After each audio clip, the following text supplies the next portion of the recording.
What if you can turn into world-class construction professional?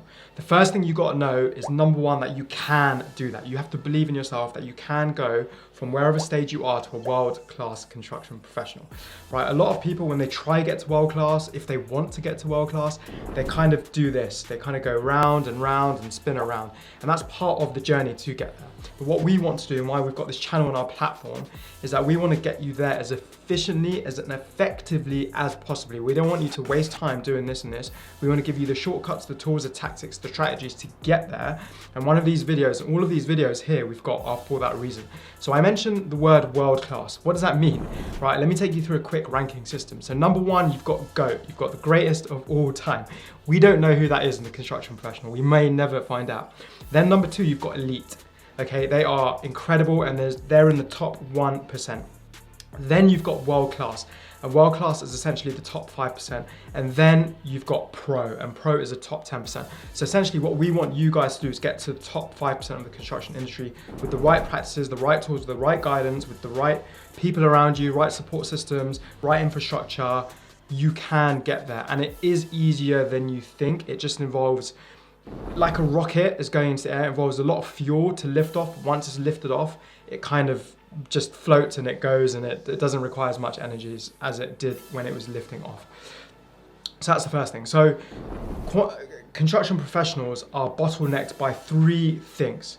All right, by traits, by skills, and by beliefs. The only three things, nothing else. So if you're trying to progress and you've tried and you've hit a plateau and you're stuck, one of these three things is stopping you from progressing: your skills, your beliefs, and your traits. Right, so think about a ladder. You've got a ladder here, you've got two rungs of a ladder and you've got the middle part, right? If the left side of the ladder is not there, the whole ladder is going to fall, it's going to tip, it's not going to work. Same with the right side. If the right side is not there, it's going to break and it's going to fall. And it's the same as the middle. If the middle is not there, you can't climb. You might be able to hold the ladder upright, but you won't be able to climb. So the left side is the traits, the right side is the beliefs, and in the middle, you've got the skills, okay? So you do need all three of them to progress effectively. And the higher you climb, imagine there's a wall there. The higher you can climb up this ladder, the further you can see. And that's the aim of what we want to do here. We want to build your skills, we want to build your character traits, and we want to break your beliefs so you can unlock yourself and go up. Climb the ladder, get to the top 5% where world class is. So that's the first thing to know. Those three things are stopping you. And in this video here, we're going to talk about the traits, about the character traits and the traits. And I've got an ebook which you can download if you look at the description below, and it's going to cover 26 different traits, right? This section, in this video, we're only going to cover some of the traits, but in other videos, I will cover more of the traits. And inside of our platform, we're going to go deep inside these traits to make sure you know what you need to be doing every single day to progress your career, to get to places more effectively, efficiently, to climb that ladder, to reach world class, to reach the top 5%. So how do I know these traits work? Number one, I'm putting them into practice right now. Number two, I've actually worked with 12 different commercial managers in my time in the construction industry. I've worked with fellows and I've worked with the CEO of one of the biggest companies in the construction industry, okay? I spent 3 months working with him. I know him very well. I've asked him loads of questions. I went deep and I have studied successful construction professionals pretty much my whole life. I've taken notes. I've kind of analyzed it. I've asked people all the time loads of different questions because I wanted to get good. Right, and now I'm trying to pass on the wisdom. I'm trying to get the people around me, all the support systems, the RSS fellows, the CEOs, the directors, all to come in and say, this is what you need to do to become the best in the world at what you need to do. So it's from experience, it's from reality, it's from talking to people, it's from building, it's from my reading all the books that I've read in the past. I've got a list of people from the most successful people. I've got a list from the most successful people in the world from reading what they do, and I've put together this list. So what I want you to do is rate yourself out of 10 on each of these traits that I'm going to give you. Okay, and then in 6 months' time, rate yourself again. Print this list, put it on your phone, print it off, put it on your table, look at it as often as you can, because anytime you read something or do something once, it's never gonna get into your head. You need 20, 30, 40, 50 different passings over this piece of paper or over these traits to actually get them in your system, and you've got to practice them. They've got to be embedded within you. You can't just read it once and hope that they're gonna magically appear in your system and your body. It takes work, it takes commitment, and you'll understand when I talk about these traits why they take so much work. So that's the first thing I want you to do, is rate yourself out of 10. So what I did when I first understood this list is I rated myself straight away, and I gave myself out of 10. And most of the time I was a 4 or a 5, a 6, a 7. Right, then 6 months later, 12 months later, I rated myself and I got up to an 8 on most of them, 7, 8, a 9. I don't think I've reached a 10 in any of them, no way. But I've progressed, and that's the best part of this. But if you do not rate yourself, you do not know if you're progressing.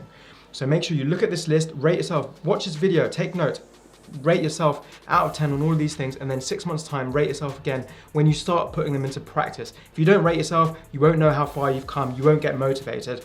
There's a really important story about Arnold Schwarzenegger. Actually, when he was 15, he started training. He loved the gym, he started training. At 16, he had his first ever competition, right? And he stood on stage and he flexed his muscles and the crowd went nuts. And he realized, and he said this in interviews, he said that was the one moment that changed his career, because he realized that he got the motivation outside that kick-started his whole career, and then that's all he needed to go from where he was to where he is right now, which is at the top. So you need motivation as well. You can either get validation from outside people telling you you're amazing, you're gonna be great, whatever, or you can get it internally by rating yourself. So look at these 9 points I'm gonna go through today and rate yourself, and that will give you the motivation. When you look back, you're like, crap, I've done really well, I've come really far. And then you look forward, you're like, I've got loads more to do. Then in 6 months time, you look back and you say, wow, I've done loads already. I've improved from a 6 out of 10 to an 8 out of 10, a 5 out of 10 to a 9 out of 10, right? And you rate yourself, really important. So why do you even need to get better? Before we dive into the 9 traits that I'm gonna talk about, why do we need to get better? Because 30% of your life, you're working, okay? You wanna progress your career, you wanna be as good as possible. The pride, the feeling, you know, the amazing reward you get when you put in the work, and the work shows in results, right? When you've got people around you that respect you and say, wow, you've done a really good job, you've changed our project, you've helped our project, you're a really valuable asset to our company. That feels amazing. You can't spend $1 million to get that feeling. You can't, okay? There's a saying that I love, and it's one of my guiding principles, is a fit body, a calm mind, and a house full of love. Those things cannot be bought. You have to cultivate those things. You cannot buy a fit body, you cannot buy a house full of love, and you cannot buy a calm mind. You have to work on yourself to achieve those things. And respect is also one of them. To get respect from colleagues and clients and managers and everyone around you in your company, you have to put in the effort, you have to put in the work, and then the rewards will come. And these 9 traits are the rewards that you will get if you put them in place. Another point to mention is that we are now competing against AI, robots, and remote workers as well, okay? The world has changed. We're in a completely different world at the moment. You will be left behind if you do not put the effort in to grow, because you'll be replaced by someone who can do it cheaper, and if it can be done cheaper, it will be done eventually. So it's something to bear in mind. In 5 years, 10 years time, things are coming that are affecting us. So if you do not improve and do not get better, you will be left behind, you will be struggling, and then you won't know what to do and what happened. So work on these traits, right? Work on these traits. So let's dive into it. Trait number 1, have a can-do attitude, right? If someone says, can you do this? Say, yes, I can do it. I can do it. Have a can-do attitude. There's loads of times in my career as well where someone's asked me and I said, I just can't do it. But I didn't even think that I should have a can-do attitude. And that high performers, people who get to world class, they have this can-do attitude. We can do it. Let's work it out. Let's figure it out. I can do it. We can do it, right? That's the attitude that you need to have and you need to adopt. Okay, so figure out how you are out of 10. When someone says something to you, do you say, right, let's do it, I can do it and I will figure it out? Or do you say, no, I don't really know the answer, let's ask someone else, let's put the blame onto someone else? Number 2, believe that I will figure it out. So it goes hand in hand with number 1, can-do attitude, and believe that you can figure it out, okay? So if someone, again, comes to you and says, can you do this? Sometimes the response will be, no, sorry, I don't know how to do this, right? That's the wrong response. You should be like, okay, I don't know how to do this, but I believe I can figure it out. I will figure it out and then I will come to you. And if I can't figure it out, I will work with someone, find the resources to make sure that I can figure it out, and then I will come to you with a solution. You have to maintain a solution does exist. You have to believe a solution does exist. In construction, there are problems that arise all the time. That's why it's a really hard environment to be in sometimes, when it explodes and when there's loads of problems and things are not working out. So your duty here as a construction master, as part of our platform, part of our community, is to make sure that you can find a solution or look for problems and then solve those problems with a solution. You can figure it out. Make sure you figure it out. Number 3, focus on opportunity. So a lot of times we miss things in life. There's so many things inside of our every single day that are opportunities. A manager says something, a colleague says something, we can act on these things. A lot of the times people are asking for help and we can't even see that. So once you figure out that people are asking for help, you can go out of your way to make sure you try help someone, okay? And that is an opportunity. And when you help someone, you get better, you get more experience points, and you grow as a construction professional, okay? So focus on the opportunity. And where others see problems and difficulties and they avoid those situations, you need to be one that steps up, okay, and sees that as an opportunity. When you can turn a problem into an opportunity, you will go from a low performer to a high performer instantly. Absolutely instantly. That's the one biggest shift that you can make in your career right now, is to, if you are a low performer or an average performer or whatever performer you are, if you want to go to a high performer, that's the one thing that you need to do, is to shift your mindset. If you see a problem, see it as an opportunity. Let me tell you a really quick story. So imagine if you've ever got a needle, right, and you've tried to put the thread inside of a needle. Right, now imagine if it was dark, okay, and you're trying to put this thread in, you're not going to be able to see anything. And then there's one bolt of lightning that comes and instantly you get a few seconds of a flash of lightning and you're like, oh, I can do it. That is an opportunity. You got to think of that in your construction career. You got to see opportunities, right? So let me tell you another quick story. Sorry to go on. Okay, when I saw an opportunity for one project that was coming up, I kept scouring my company to see where I can go next, what I can do next. I saw this one opportunity.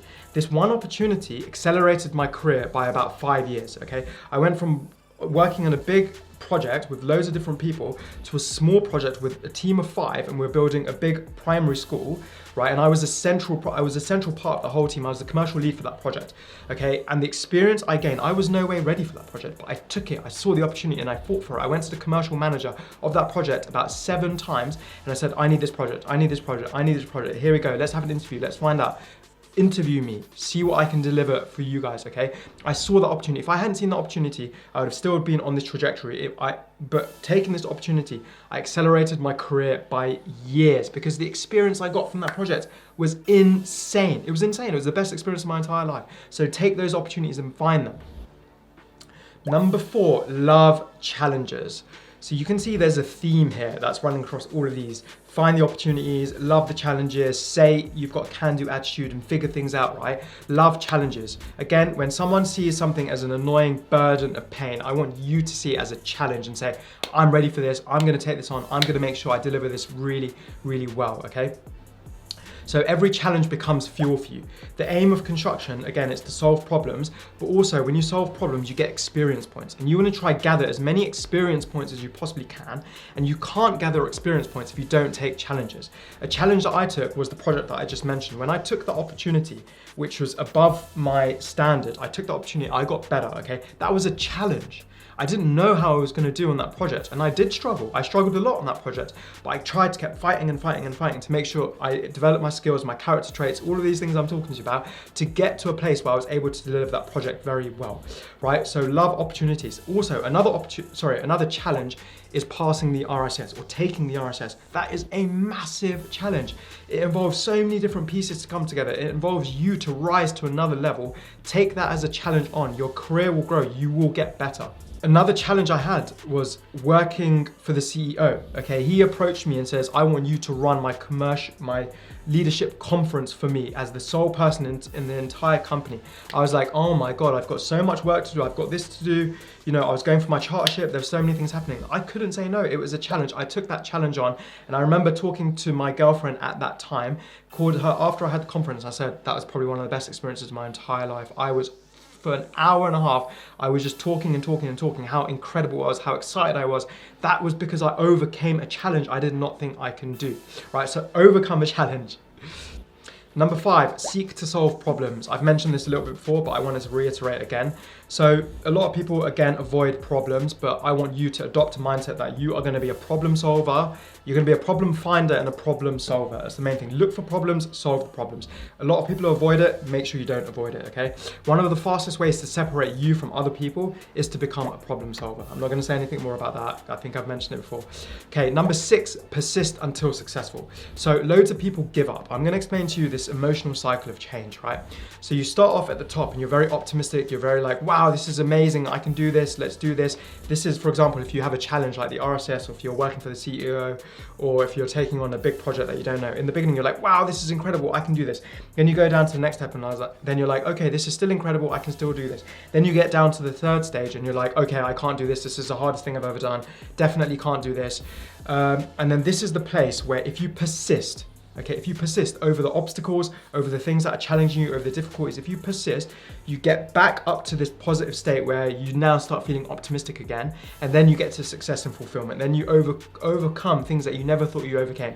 And then when you repeat this cycle for different challenges and different problems, you become an incredible construction professional, okay? So remember, at the bottom, a lot of people go through these same things. Right, you've got to persist, you've got to jump over the obstacles, you've got to find resources, or you've got to be creative to come up with different ways of solving these problems, okay? The RSS is difficult. Working for the CEO is difficult. Becoming commercial lead is difficult, okay? These are challenges, but if you give up at the first hurdle, you're never going to do anything inside your career. There are amazing opportunities for world-class construction professionals in the world right now. They're going to be paid incredible amounts of money in the future because clients are squeezing everything out of construction projects. Companies want high quality talent, and you want to take control of your career so that you can work anywhere in the world, take on any project in the world. You command your career. You cannot do that if you give up at the first hurdle. So jump over those hurdles and persist until you are successful. Number 7, take risks, okay? If you don't take risks, you will stay in the same place your entire career, okay? There's a saying that I always have, and I tell all my clients this, that a lot of people have 20 years of experience, but that's actually 1 year repeated 20 times. That's not 20 progressive years. It's 1 year repeated 20 times. So you're basically doing the same thing again and again over time, right? If you don't take risks, you can't go up. You cannot go up, okay? So you have to find these risks, take these calculated gambles and look for them and find them and take them. Becoming commercial lead on one of my projects was a risk because I was not ready for it. But I could look like an idiot, or I can take that risk and try and see, okay? And I'm happy I did. So it goes hand in hand with a lot of the other things I've talked about, but find those risks and take those risks. You'll be better off. If you're gonna stay in the same place, you won't get very far. It's like the boat, like you've bought this amazing ship, but you've just parked it in the harbor and it's not even gonna go through these rough seas and try it out and test it out, right? You're just keeping it in a safe little place. You want to venture out and take that risk. Number 8, readily take action. Okay, there's 4 types of action that I talk about. I'm actually trying to figure a better system out for this, but there's 4 types of action. Number 1 is not doing anything. And there's a lot of people who just don't do anything. They've accepted their career, they've accepted who they are. They don't want to move, they don't want to change, they have no dreams, they have no goals, they're not excited to go to work. That's crap, because 30% of your entire working life, or your entire life, is working. You want to get good at what you're doing. You want to progress. Happiness is progression, okay? When you're progressing in your career, you feel happy. Then you bring that energy back to your house, your partner, your loved ones, your family, your kids. They all benefit from you being happy because you progress your career. So 4 types of action. Number 1, not doing anything. If you don't do anything, you won't get anywhere in life. Number 2, retreating. Some people are scared, okay? Like, look at me. If I didn't take those opportunities, I was scared. I am retreating. I'm going backwards. That is not going forward. That is not bringing happiness into the equation, right? That is going backwards. That's not going to help anyone. Number 3, taking average levels of action. So imagine if I tell you right now, you're an average construction professional. You're an average husband. You're an average wife. You're an average parent. All right, now let's think about another way. Let's say you're going to go watch a movie in the cinema, and the ratings all say, oh, it's an average movie. Are you going to go see it? You're not going to go see it. So think about what your manager's thinking. Do they think you're an average construction professional, or do they think you're a high-performing construction professional? Think about it from their perspective. Would you hire an average construction professional to work for your company, for your project? You wouldn't. So if you take average levels of action, you're going to become an average performer, Okay, inputs equals outputs. The fourth one is taking massive action. Taking massive action means going above and beyond, right? Delivering something more than you thought you'd deliver. Spending the extra time to do something. It's like going to the gym. When you're pushing those weights, right, and you get to 4 reps. 4 reps is average. A lot of people can do that. Go to 7, put in 3 more extra reps because you're going the extra mile. That's taking more action than the average person. And over time, those are going to accumulate and grow and grow and grow, and you will progressively get better and better and better, okay? Taking massive levels of action should be your normal capacity. So anytime you think you're about to quit and you're tired and you can't be bothered to do something, go the extra mile, take that extra step, and then over time, even if you take the smallest little step possible, even 2 minutes extra, just say you're about to quit and you're like, all right, I'm done. Right, just spend 2 minutes doing anything else. And over time, those 2 minutes are gonna build up. Maybe it'll be 5 minutes, then 10 minutes, and 15 minutes. That's taking a little bit more action, but it's gonna move you towards taking massive action. And we wanna become construction professionals that take massive action, because nothing good happens when we're average construction professionals. And believe me, I was an average construction professional. And then I moved into a high performing construction professional. I was an average entrepreneur when I first started. I'm moving towards a high performing entrepreneur, right? I've gone through these cycles that I'm talking to you about. And number 9, this is the last one we're gonna cover today, is always say yes. Nothing good happens when you say no, okay? If your manager's asking you to do some work, imagine if you say no. If the CEO came to me, right, and he was like, I've got this amazing opportunity for you, you're gonna run my leadership conference for me, and I'm like, nah, not happening, sorry mate, no. The project that I was on, commercial lead, if I didn't go for it and they were like, do you want this? And I was like, no. What good is that gonna do? Say yes to everything you possibly can. Find those opportunities, say yes. Yes, it's going to involve more work in your career. Yes, it's gonna involve you spending more time doing things, but that's how you're gonna progress your career. If you take average levels of action, if you say no to things, you're gonna have an average career, okay? And if that's what you want, then that's something that you're gonna have to accept. I didn't wanna accept that, I don't wanna accept that. I built a platform to get people progressively better inside the construction world, and I want that from you guys as well. Think about these 9 traits, rate yourself, rank them, and take these on, and in 6 months' time, get that list out again and put some numbers against it. Say, I was a 6, now I'm a 7. I was an 8, now I'm a 9. I was a 3, and now I'm a 5. Increase. As long as you are getting better, even if it's by 1 every 6 months, it doesn't matter, because in 2 or 3 years, you will get to a 7 or 8 or a 9 with these principles. Download the ebook below. You've got 26 different traits here. They're gonna be incredible. And take on this challenge. Respect, guys. I'll catch you guys in another video. Bye.